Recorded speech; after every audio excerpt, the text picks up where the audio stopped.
Hello, all you amazing people, and thanks for joining us here at C3 TV for another awesome interview with an even more awesome guy. This week at C3 TV, we have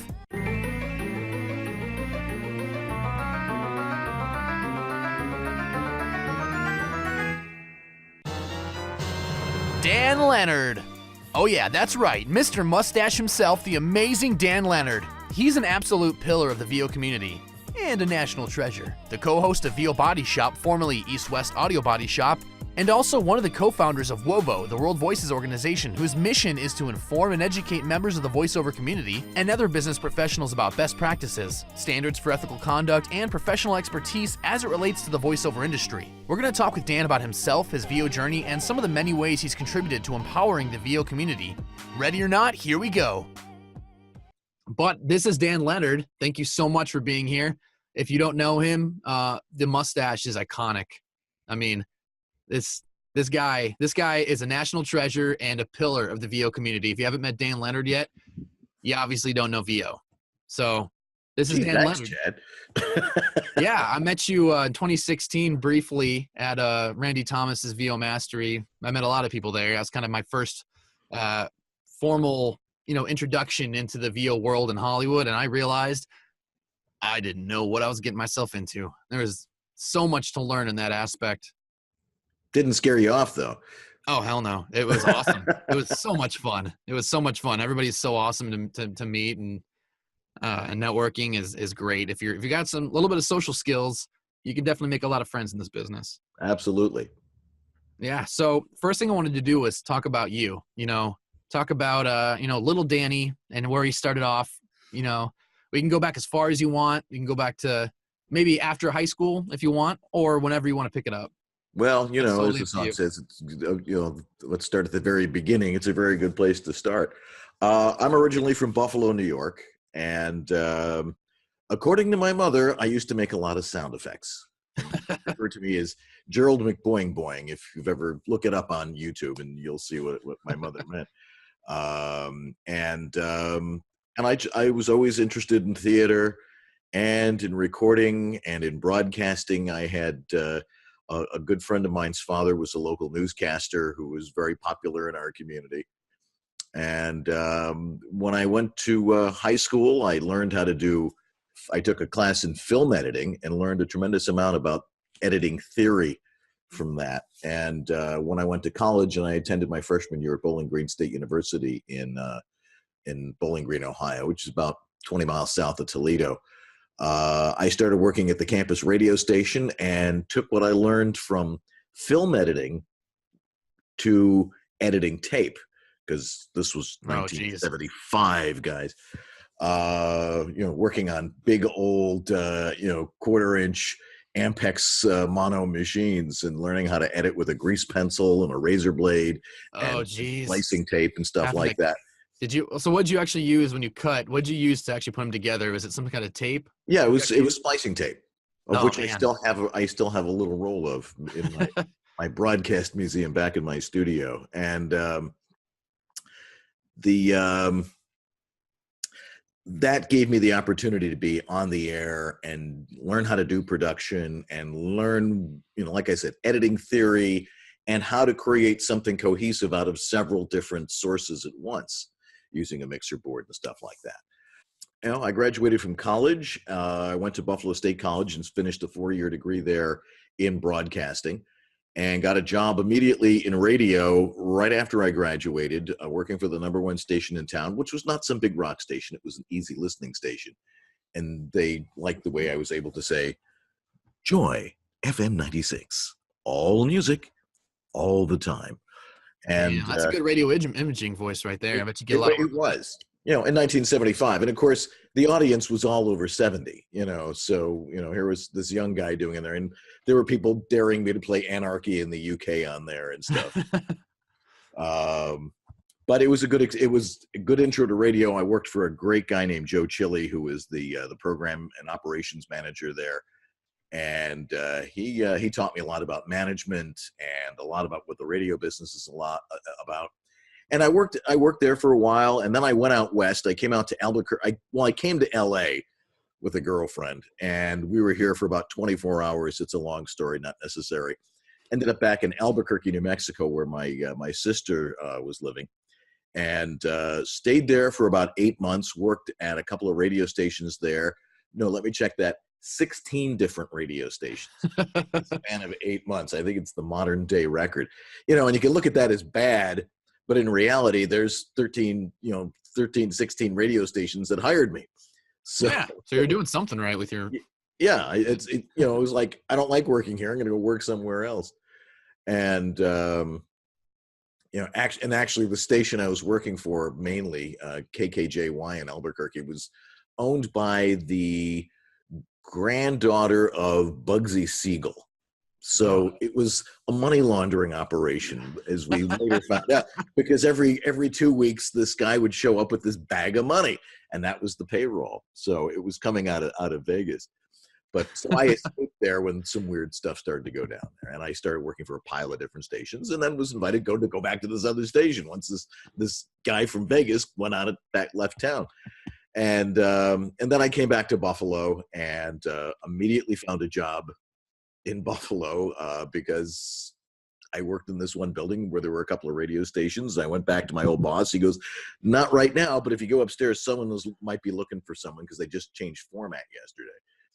And so I go get on the elevator, go up to 22, and I get off, and there's this guy by the name of Al Fetch, who was the program director at the station that had just gone from middle of the road music to country.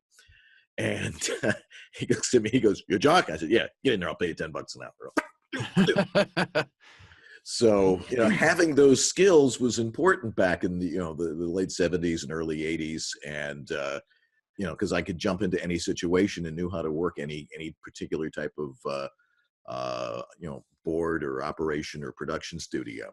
Yeah. So I worked at a bunch of different stations during the 80s, became a production director, cast, wrote, edited, recorded, produced commercials, thousands of them for several different radio stations when that I was working at. And so I did that till about 1992. The last 3 years, I was the operations manager at a station that was working the WAVE format, which in Buffalo was California music. It didn't go over very well. As we said, the stick wasn't very powerful. It wouldn't go through walls downtown in Buffalo or Rochester. And so, that station and I left each other in 1992. And at the same time, I was also the booth announcer for the local public television station.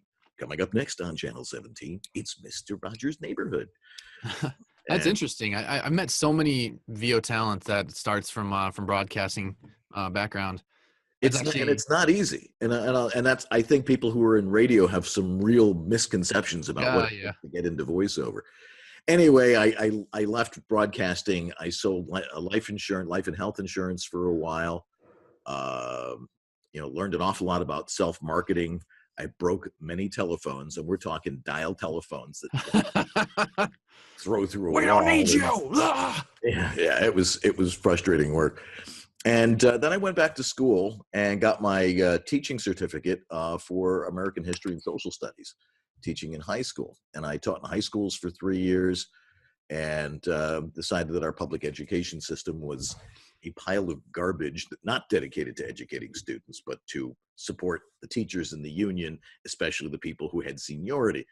And I wanted to teach, and my students learned, and I learned a lot about teaching. Started my master's degree, and then another long story, not necessary. Education and I left each other.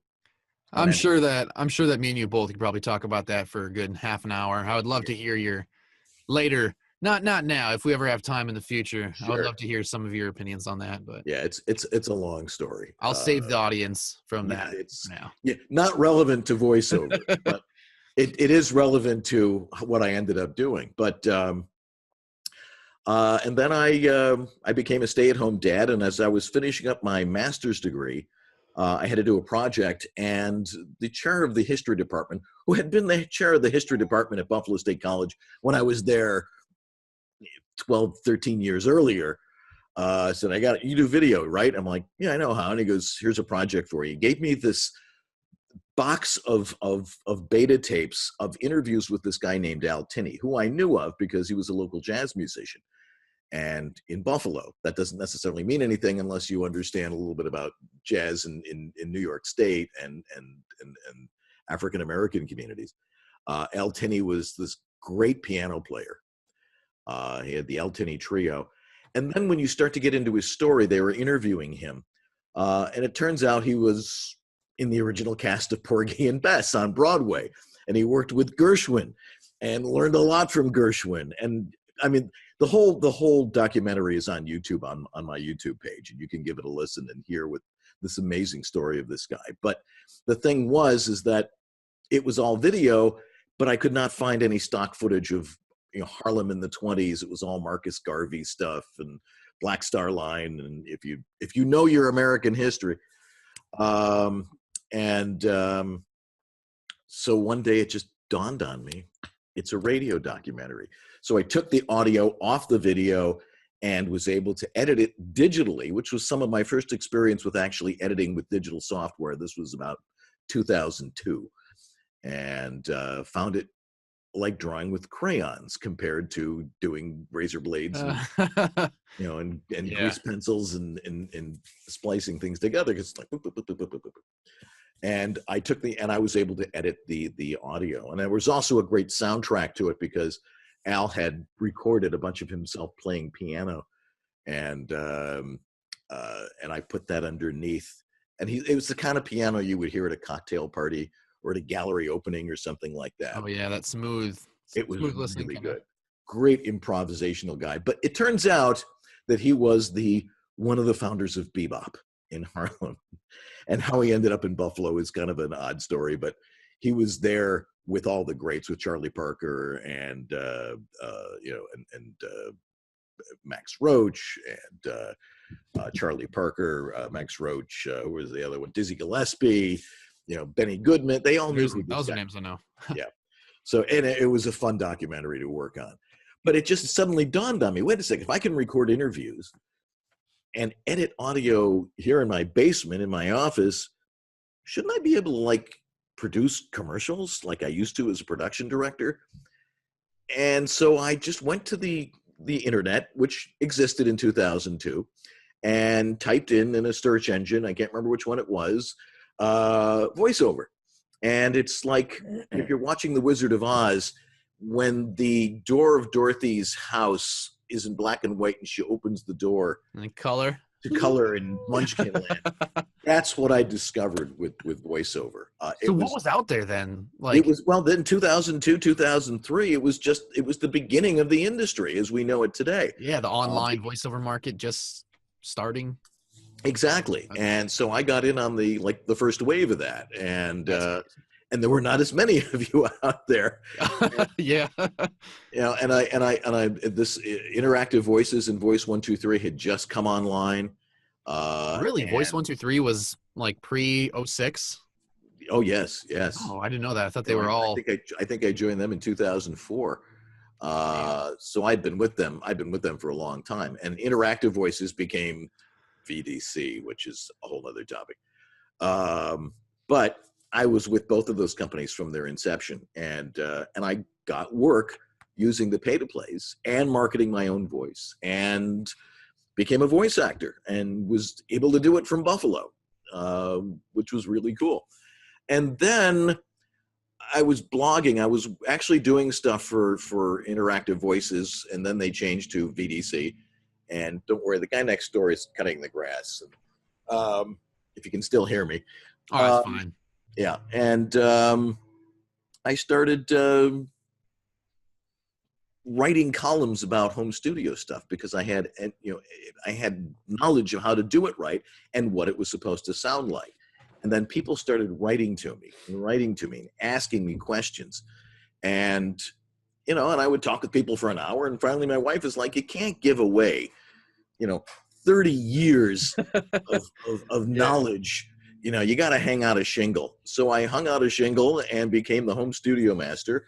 And I've been doing that for probably 13 years now, and have probably helped build more home studios than anybody else on God's green earth.